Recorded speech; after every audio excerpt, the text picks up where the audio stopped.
ಪಿತನ ಸುತನ ಮತ್ತು ಪವಿತ್ರಾತ್ಮರ ನಾಮದಲ್ಲಿ ಆಮೆನ್.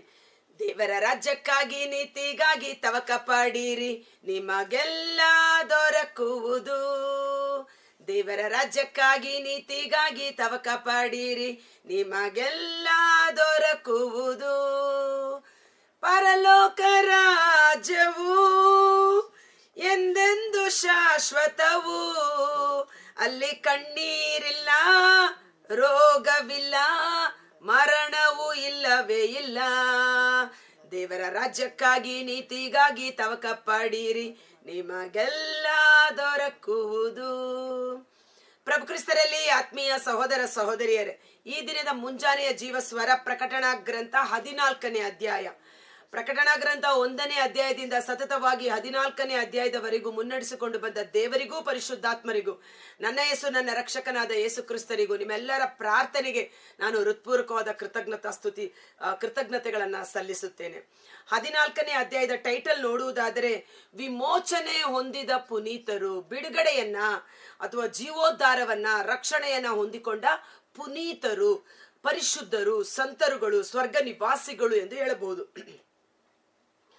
ಅನಂತರ ಸಿಯೋನ್ ಬೆಟ್ಟದ ಮೇಲೆ ಯಜ್ಞದ ಕುರಿಮರಿಯಾತನು ನಿಂತಿರುವುದನ್ನು ಕಂಡೆ.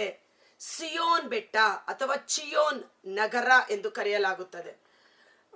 ಇದರ ಕುರಿತು ನಮಗೆ ಅನೇಕ ಕಡೆ ಹಳೆಯ ಒಡಂಬಡಿಕೆಯಲ್ಲಿಯೂ ಸಹ ಬರೆಯಲಾಗಿದೆ. ಕೀರ್ತನೆಗಳಲ್ಲಿ ನಾವು ನೋಡ್ತೇವೆ, ಚಿಯೋನ್ ಯಾತ್ರಿಕರು, ಕೀರ್ತನೆ 84:5 ಮೇಲ್ಪಟ್ಟು, ದೇವರಿಂದ ಶಕ್ತಿಯನ್ನು ಪಡೆದುಕೊಳ್ಳುವವರು ಚಿಯೋನ್ ಯಾತ್ರಿಕರು, ಅವರು ಬಲದಿಂದ ಬಲಕ್ಕೆ, ಶಕ್ತಿಯಿಂದ ಶಕ್ತಿಗೆ ಮುನ್ನಡೆಸಲ್ಪಡುವರು ಎಂಬುದಾಗಿ. ವಿಶೇಷವಾಗಿ ನೋಡೋದು ಇಬ್ರಿಯರಿಗೆ ಬರೆದ ಪತ್ರ 12ನೇ ಅಧ್ಯಾಯ ವಚನ 22ರಲ್ಲಿ 18ನೇ ವಚನದಿಂದ ಹೀಗೆ ನಾವು ನೋಡುತ್ತೇವೆ. ಇಬ್ರಿಯರಿಗೆ ಬರೆದ ಪತ್ರ 12ನೇ ಅಧ್ಯಾಯ ವಚನ 18, ನೀವು ಇಸ್ರಾಯೇಲರಂತೆ ಮುಟ್ಟಬಹುದಾದ ಸೀನಾಯಿ ಬೆಟ್ಟಕ್ಕೆ ಬಂದಿಲ್ಲ. ಸೀನಾಯಿ ಬೆಟ್ಟ ಚಿಯೋನ್ ಬೆಟ್ಟ, ಸೀನಾಯಿ ಪರ್ವತ ಸಿಯೋನ್ ಪರ್ವತ. ಓಕೆ, ಈ ಸೀನಾಯಿ ಬೆಟ್ಟಕ್ಕೆ ಬಂದಿಲ್ಲ.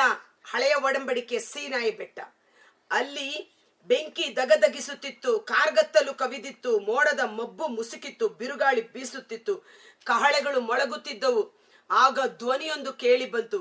ಅದನ್ನು ಕೇಳಿದವರು ಇನ್ನೆಂದಿಗೂ ಆ ಧ್ವನಿ ತಮ್ಮೊಂದಿಗೆ ಮಾತನಾಡುವುದೇ ಬೇಡವೆಂದು ಮೋಶೆಗೆ ಹೇಳಿದರು. ಏಕೆಂದರೆ ಆ ಸೀನಾಯಿ ಬೆಟ್ಟವನ್ನು ಮುಟ್ಟುವ ಯಾರೇ ಆಗಲಿ, ಯಾವ ಪ್ರಾಣಿಯೇ ಆಗಲಿ, ಅದನ್ನು ಕಲ್ಲೆಸೆದು ಕೊಲ್ಲಬೇಕು ಎಂಬ ಆಜ್ಞೆಯನ್ನು ಅವರು ಸಹಿಸಲಾರದೆ ಹೋದರು. ಆ ನೋಟ ಎಷ್ಟು ಭಯಂಕರವಾಗಿತ್ತೆಂದರೆ ಮೋಶೆ ಕೂಡ ನಾನು ಭಯದಿಂದ ನಡುಗುತ್ತಿದ್ದೇನೆ ಎಂದು ಹೇಳುವಂತ